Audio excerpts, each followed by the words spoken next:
Hello and welcome to Sports Fan Entertainment's 32 teams, 32 days, and today we're talking about the Philadelphia Eagles, a team that I absolutely love heading into this 2019 season. I think big things are ahead for the Philadelphia Eagles, but I have one big asterisk, and most Philadelphia Eagles fans know exactly what I'm talking about. We're going to talk about this team today, talk about its strengths, its weaknesses, look at some stat projections, look at some bold predictions, and then get out of here with my win-loss prediction for the Philadelphia Eagles. So let's start by talking about their strengths, and let's start by talking about their offense. I love the entire offense in Philadelphia right now. Let's start with the quarterback position.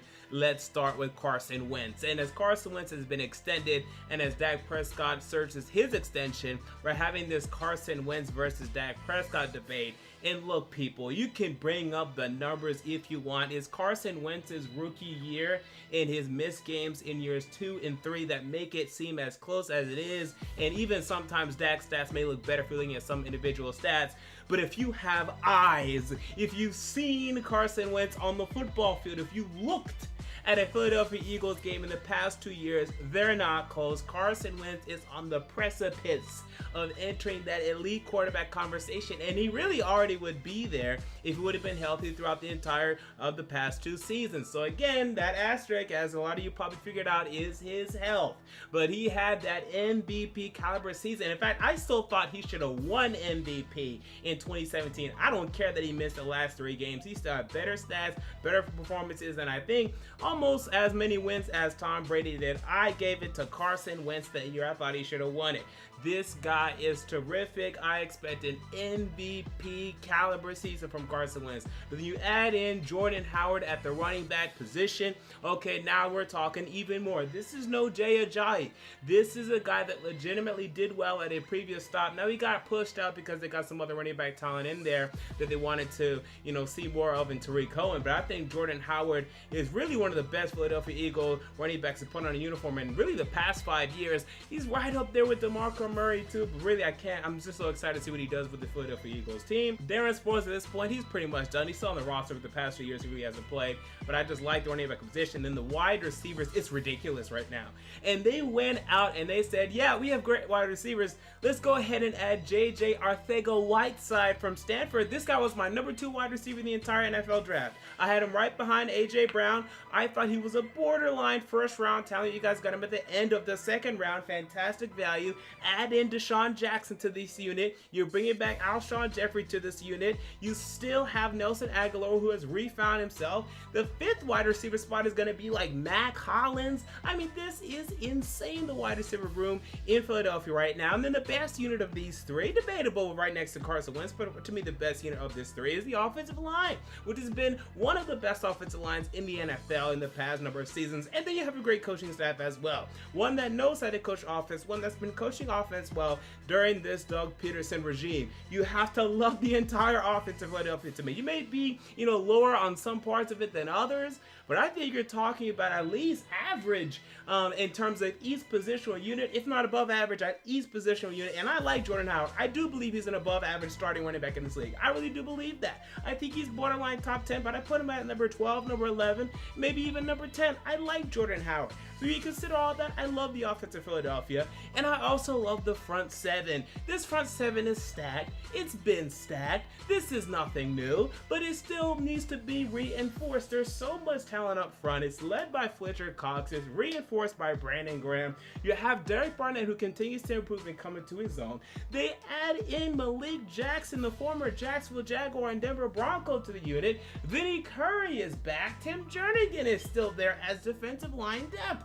You look at the middle linebackers. Now, Nigel Bradham, Zach Brown, we're going to have to see how they do in terms of being, Zach Brown in terms of being on this Philadelphia Eagles team for the first time. How will he transition to this team? But this is a guy that racks up tackles, and Bradham has found a nice role in this Eagles defense. So I think the defense is great in terms of the front 7. I think the offense is great, and those are 2 big strengths to have. I mean, that just covers more than I've talked about for any team during this entire series, and that will continue to be true throughout the entire series I love this team. We move on though to the weaknesses, and there are weaknesses for this football team, and it has to be the cornerback position. And this is no shock to any Philadelphia Eagle fan. Okay, you knew it was coming. Let's discuss it now. The cornerbacks don't stink. Okay, let's be clear. They don't stink, but they're just not particularly very good. Okay, so Rasul Douglas, we've seen some things, but is he a consistent, true, lockdown corner at this point? Is he even solidified as a #1 corner at this point? No, that's just not the case. I think he could elevate to that, but we still need to see more from him at this point. Sidney Jones, again, we've seen some things, but just not enough consistency yet for sure. Crevon LeBlanc, come on, you're not really getting me there. Jalen Mills, we know the struggles that he can have. So we still need guys to solidify themselves at this position. And Ronald Darby as well. He definitely started strong in his NFL career with the Buffalo Bills. Transitioning to the Eagles hasn't been perfect for him. So the cornerbacks here, there are some things to like. A lot of them are young and still improving, but they're definitely the weakness unit on this entire Philadelphia Eagles team. That we know for sure. So with that said, we do move on though to the statistical projections for the Philadelphia Eagles, and let's look at quarterback Carson Wentz. 4,200 passing yards, 34 touchdowns, 11 interceptions, and a 105 passer rating. If he's healthy, he's great. He's MVP level quarterback in this league. And I know, thank God, there's going to be a lot of Eagles fans on this video so that we don't have to debate today, because I don't know what people are talking about on the national stage right now. We look at running back Jordan Howard, 220 carries, 1,000 yards, and 7 touchdowns. I don't think there's much running back depth here that's going to take away from Jordan Howard's production, so I have him for over 1,000 yards. I think he'll do well in this Eagles uniform.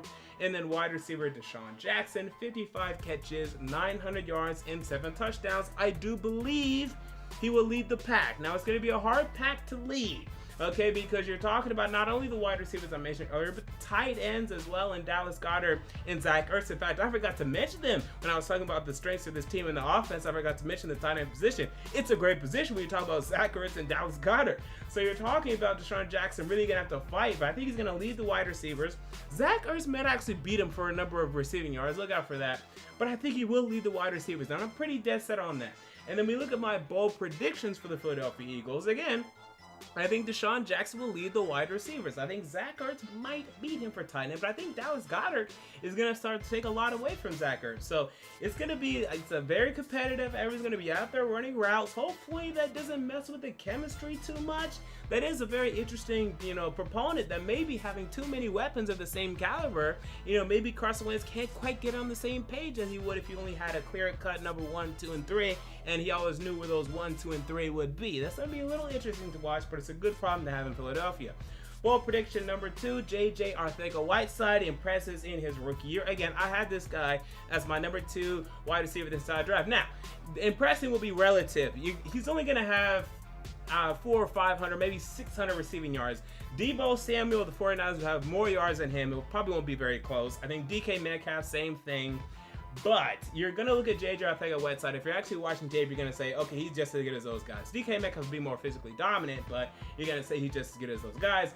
And then bold prediction number 3, the Eagles will be in the NFC Championship. And I made this bold prediction about another team in your division, the Dallas Cowboys. I got the Cowboys and the Eagles as the best team in the NFC right now. Assuming the Cowboys can fix up all their contract dispute issues and everyone's playing, I think the Cowboys and the Eagles are the best teams in the NFC.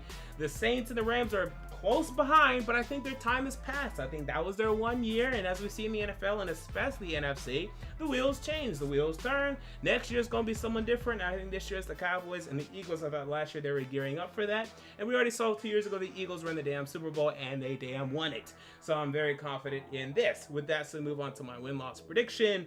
Best case scenario for this Eagles team, I'm going as high as 15-1. I really am. I mean, this could be a 15-1 team. Now, that's very difficult. Okay, don't get me wrong. I understand that's a difficult thing. We haven't seen it in a number of years. I want to say the last time was the Carolina Panthers in 2015.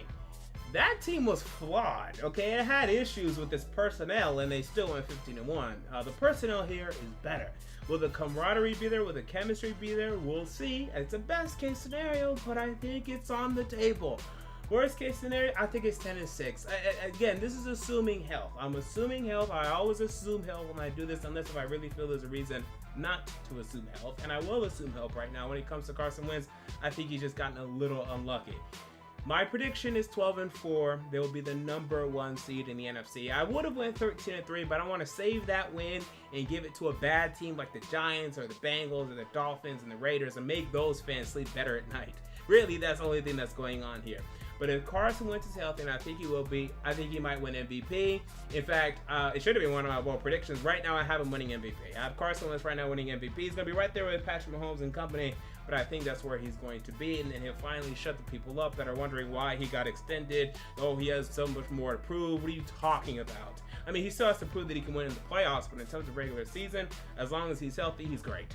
Point blank, period, simple. The boy's great, and I think the Eagles will be great this year, and the Super Bowl might be headed away. So with that said, those are my thoughts on the Philadelphia Eagles. What are your thoughts? Comment down below. I want to know. If you enjoyed the video, make sure to like, comment, and most importantly, to subscribe. And until next time, this has been MJ of Sports Fan Entertainment, and I'm out. See you later.